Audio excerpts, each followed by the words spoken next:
Hello everyone, ಹೇಗಿದ್ರಿ ಎಲ್ರು? Once again ನನ್ನ YouTube ಚಾನಲ್ಗೆ ಸ್ವಾಗತ. Welcome back to cook with Shreya YouTube channel. ಇವತ್ತು ನೀವು ಪನೀರ್ ತೇಚ ಅಂತ ಟ್ರೆಂಡಿಂಗ್ ಇದ್ದ ರೆಸಿಪಿ ನೋಡಿರ್ತೀರಿ ಅಥವಾ ಕೇಳಿರ್ತೀರಿ. ಸೊ ನಾನ್ ಇವತ್ತು ಪ್ರೌನ್ಸ್ ಅಲ್ಲಿ ತೇಚ ಪ್ರೌನ್ಸ್ ಮಸಾಲಾ ಮಾಡಿದ್ದೇನೆ.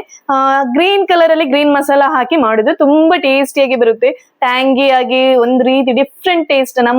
ನಾವು ಈ ಸುಕ್ಕ ಏನ್ ಮಾಡ್ತೇವೆ, ಪ್ರೌನ್ಸ್ ಸುಕ್ಕ ಸಾರು, ಅದ್ರ ಟೇಸ್ಟೇ ಬೇರೆ, ಇದ್ರ ಟೇಸ್ಟೇ ಬೇರೆ. ಡ್ರಿಂಕ್ಸ್ ಮಾಡುವವರಿಗೆಲ್ಲ, ಸ್ಟಾರ್ಟರ್ಸ್ ರೀತಿಯಲ್ಲಿ ತಿನ್ನೋರಿಗೆಲ್ಲ ಅಂತೂ ಸೂಪರ್ ಆಗಿರುತ್ತೆ ಈ ರೆಸಿಪಿ. ಸೊ ಬನ್ನಿ ಈ ಪ್ರೌನ್ಸ್ ತೇಚ ಮಸಾಲಾ ಯಾವ ರೀತಿ ಮಾಡುದಂತ ನೋಡ್ಕೊಂಡು ಬರೋಣ. ಅದಕ್ಕಿಂತ ಮುಂಚೆ ಯಾರಾದ್ರೂ ನನ್ನ ಚಾನಲ್ಗೆ ಹೊಸದಾಗಿ ಬಂದಿದ್ರೆ ಪ್ಲೀಸ್ ಸಬ್ಸ್ಕ್ರೈಬ್ ಮಾಡಿ, ಮತ್ತೆ ಪಕ್ಕದಲ್ಲಿರುವ ಬೆಲ್ ಬಟನ್ ಪ್ರೆಸ್ ಮಾಡಿ. ಹೀಗೆ ಸಪೋರ್ಟ್ ಮಾಡ್ತಾ ಇರಿ. ಬನ್ನಿ ಇವಾಗ ಈ ರೆಸಿಪಿಯನ್ನು ಮಾಡೋಣ. ಮೊದಲಿಗೆ ಒಂದು ದೊಡ್ಡ ಕೈ ಹಿಡಿಯಷ್ಟು ಕೊತ್ತಂಬರಿ ಸೊಪ್ಪು, ಇದಕ್ಕೆ ಖಾರಕ್ಕೆ ಅನುಸಾರವಾಗಿ ಒಂದು 5ರಿಂದ 6 ಹಸಿಮೆಣಸಿನಕಾಯಿ, ಸ್ವಲ್ಪ ಪುದೀನ, ಒಂದು 10 ಎಲೆಯಷ್ಟು ಪುದೀನ ಸಾಕಾಗುತ್ತೆ, ಒಂದು ಅರ್ಧ ಇಂಚ್ ತುಂಡು ಶುಂಠಿ, ಒಂದು 5 ಎಸ್ಲು ಬೆಳ್ಳುಳ್ಳಿ, ಇದ್ರ ಜೊತೆನೆ ಒಂದು ಅರ್ಧ ಈರುಳ್ಳಿ, ದೊಡ್ಡ ಸೈಜ್ ಈರುಳ್ಳಿಯಲ್ಲಿ ಅರ್ಧ ಈರುಳ್ಳಿ ಹಾಕೊಂಡಿದ್ದೀನಿ. ಪ್ಯಾನಿಗೆ ಇವಾಗ ಎಣ್ಣೆ ಹಾಕೊಂಡು ಇದರಲ್ಲಿ ಒಂದು ಮುಷ್ಟಿಯಷ್ಟು ಪೀನಟ್ ಅಥವಾ ಕಡಲೆಕಾಯಿಯನ್ನು ನಾವು ಈ ರೀತಿ ಎಣ್ಣೆಯಲ್ಲಿ ಚಂದ ಗೋಲ್ಡನ್ ಕಲರ್ ಬರುವ ತನಕ, ಈ ರೀತಿ ಕೆಂಬಣ್ಣ ಬರುವ ತನಕ ಹುರಿಬೇಕು. ನಂತರ ನಾವೇನ್ ತೆಗೆದಿಟ್ಕೊಂಡಿರೋ ಮಸಾಲೆ ಇದೆ, ಕೊತ್ತಂಬರಿ, ಈರುಳ್ಳಿ, ಬೆಳ್ಳುಳ್ಳಿ, ಶುಂಠಿ, ಅದನ್ನ ಹಾಕಿ ಅದರ ಜೊತೆನೆ ಕರೆಕ್ಟ್ ಆಗಿ ಒಂದ್ಸಲ ಫ್ರೈ ಮಾಡ್ಕೊಳ್ಬೇಕು. ಈ ಸ್ವಲ್ಪ ಸೊಪ್ಪೆಲ್ಲ ಬಾಡ್ತದಲ್ಲ, ಬಿಸಿದಾದ ನಂತರ ಅಷ್ಟಾದ್ರೆ ಸಾಕಾಗುತ್ತೆ. ಇಷ್ಟಾದ ನಂತರ ಇದನ್ನು ಒಂದು ಪ್ಲೇಟ್ಗೆ ಹಾಕಿ ತಣ್ಣಗಾದ ನಂತರ ನಾವು ಮಿಕ್ಸರ್ ಜಾರಿಗೆ ಹಾಕೊಳ್ಬೇಕಾಗುತ್ತೆ. ಈ ರೀತಿ ನಮ್ದು ತೇಚ ಮಸಾಲ ರೆಡಿ ಆಗಿದೆ. ಇದನ್ನ ಇವಾಗ ಮಿಕ್ಸಿಗೆ ಹಾಕೊಂಡು ಇದರಲ್ಲಿ ನೀರ್ ಹಾಕೊಂಡು ಈ ರೀತಿ ಫೈನ್ ಆಗಿ ಪೇಸ್ಟ್ ಮಾಡ್ಕೊಂಡು ಬರ್ಬೇಕು. ನೋಡಿ, ನಮ್ದು ತೇಚ ಮಸಾಲ ರೆಡಿ ಆಗಿದೆ. ಇವಾಗ ಪ್ಯಾನಿಗೆ ಬಟರ್ ಹಾಕೊಳ್ತಿದ್ದೇನೆ. ನಾನಿಲ್ಲಿ 3 ಟೇಬಲ್ ಸ್ಪೂನ್ ಅಷ್ಟು ಬಟರ್ ಹಾಕೊಂಡಿದ್ದೀನಿ. ಇದಕ್ಕೆ ಅರ್ಧ ಟೇಬಲ್ ಸ್ಪೂನ್ ಅಷ್ಟು ಫೈನ್ಲಿ ಚಾಪ್ಡ್ ಗಾರ್ಲಿಕ್, ಒಂದ್ 2-3 ಹಸಿಮೆಣಸಿನಕಾಯಿ ಹಾಕೊಳ್ಳೋಣ. ಇದ್ರ ಜೊತೆನೆ ಒಂದು ಅರ್ಧ ಈರುಳ್ಳಿಯನ್ನು ಕೂಡ ಹಾಕೊಳ್ತಿದ್ದೇನೆ. ಇದನ್ನ ಒಂದ್ಸಲ ಒಗ್ಗರಣೆ ರೀತಿಯಲ್ಲಿ ಫ್ರೈ ಮಾಡ್ಕೊಳ್ಬೇಕು. ಬಟರ್ ಅಲ್ಲಿ ಚಂದ ಫ್ರೈ ಮಾಡ್ಕೊಳ್ಬೇಕು. ಬಟರೇ ಹಾಕಿ ತುಂಬಾ ಟೇಸ್ಟಿಯಾಗಿ ಬರುತ್ತೆ. ಇವಾಗ ಮೇಲ್ಗಡೆಯಿಂದ ಒಂದು ಕರಿಬೇವನ್ನ ಹಾಕೊಳ್ಳೋಣ. ಕರಿಬೇವನ್ನ ಹಾಕೊಂಡು ಇದ್ರ ಜೊತೆನೆ ಒಂದು ಟೊಮೆಟೊ ಹಾಕೊಂಡು ಕರೆಕ್ಟ್ ಆಗಿ ಫ್ರೈ ಮಾಡ್ಕೊಳ್ಬೇಕು.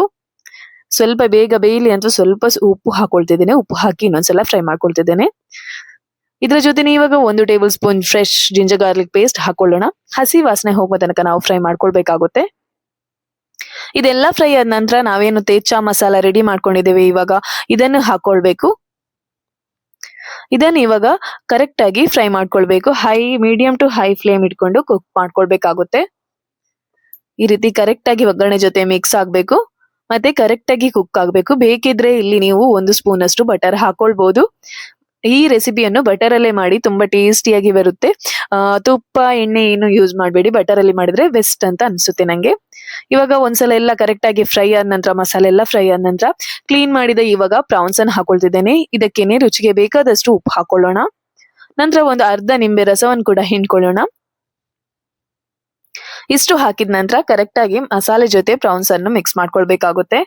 ಇಲ್ಲಿ ನಾವು ನೀರ್ ಯಾಕೆ ಹಾಕಿಲ್ಲ ಅಂದ್ರೆ ಪ್ರೌನ್ಸ್ ನೀರ್ ಬಿಡುತ್ತೆ, ಅದಕ್ಕೋಸ್ಕರ ನೀರ್ ಹಾಕಿಲ್ಲ.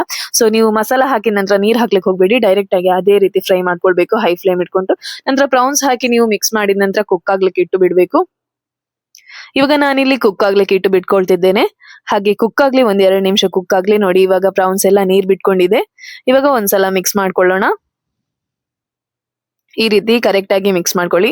ಪ್ರೌನ್ಸ್ ಕುಕ್ ಆಗಿದ್ರೆ ಉಪ್ಪು ಈ ಟೈಮ್ ಅಲ್ಲಿ ಉಪ್ಪು ನೋಡ್ಕೊಂಡು ಬೇಕಿದ್ರೆ ಉಪ್ಪು ಹಾಕೊಳ್ಬಹುದು. ಇವಾಗ ಈ ಮಸಾಲೆಯನ್ನು ದಪ್ಪ ಆಗುವ ತನಕ ನಾವು ಕುಕ್ ಮಾಡ್ಕೊಳ್ಬೇಕಾಗುತ್ತೆ. ಇಲ್ಲಿ ಫೈನಲ್ ಆಗಿ ಒಂದು ಅರ್ಧ ಸ್ಪೂನ್ ಅಷ್ಟು ಸಕ್ಕರೆಯನ್ನು ಹಾಕೊಂಡಿದ್ದೇನೆ. ಸಕ್ಕರೆ ಹಾಕಿ ಮಸಾಲೆ ದಪ್ಪ ಬರ್ಬೇಕಂದ್ರೆ ನಿಮ್ಗೆ ಗ್ರೇವಿ ತರ ಬೇಕಿದ್ರೆ ಇಲ್ಲೇ ಸ್ಟಾಪ್ ಮಾಡ್ಕೊಳ್ಬಹುದು. ನಂಗೆ ಇಲ್ಲಿ ಸ್ವಲ್ಪ ಸೆಮಿ ಗ್ರೇವಿ ಅಂದ್ರೆ ಸ್ವಲ್ಪ ಡ್ರೈ ಇರಬೇಕು, ಅದಕ್ಕೋಸ್ಕರ ನಾನಿಲ್ಲಿ ಲಿಡ್ ಮುಚ್ಚಿ ಹಾಗೆ ಪುನಃ ಕುಕ್ ಮಾಡ್ಲಿಕ್ಕೆ ಇಟ್ಕೊಳ್ತಿದ್ದೇನೆ. ಇದನ್ನು ನಾವು ಓಪನ್ ಇಟ್ಟು ಈ ರೀತಿ ಹೈ ಫ್ಲೇಮ್ ಅಲ್ಲಿ ಫ್ರೈ ಮಾಡಿದ್ರೆ ಡ್ರೈ ಆಗುತ್ತೆ. ಡ್ರೈ ಆಗುವ ತನಕ ನಾನಿಲ್ಲಿ ಕುಕ್ ಮಾಡ್ಕೊಳ್ತಿದ್ದೇನೆ. ನೋಡಿ, ಈ ರೀತಿ ಆದ್ರೆ ನಮ್ದು ಪ್ರೌನ್ಸ್ ತೇಚ ಮಸಾಲ ರೆಡಿ ಆಗಿದೆ.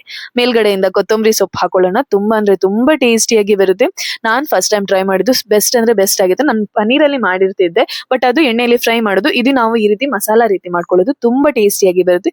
ಒಂದ್ಸಲ ನೀವು ಟ್ರೈ ಮಾಡಿದ್ರೆ ಹೇಗಾಗಿದೆ ಅಂತ ಹೇಳಿ. ಹಾಗೆ ನನ್ನ ಚಾನಲ್ ಅನ್ನು ಮಾತ್ರ ಸಬ್ಸ್ಕ್ರೈಬ್ ಮಾಡ್ಲಿಕ್ಕೆ, ಹಾಗೆ ಫೇಸ್ಬುಕ್ ಮತ್ತೆ ಇನ್ಸ್ಟಾದಲ್ಲಿ ಫಾಲೋ ಮಾಡ್ಲಿಕ್ಕೆ ನೆನಪು. ಓಕೆ, ಟಾಟಾ, ಬಾಯ್ ಬಾಯ್.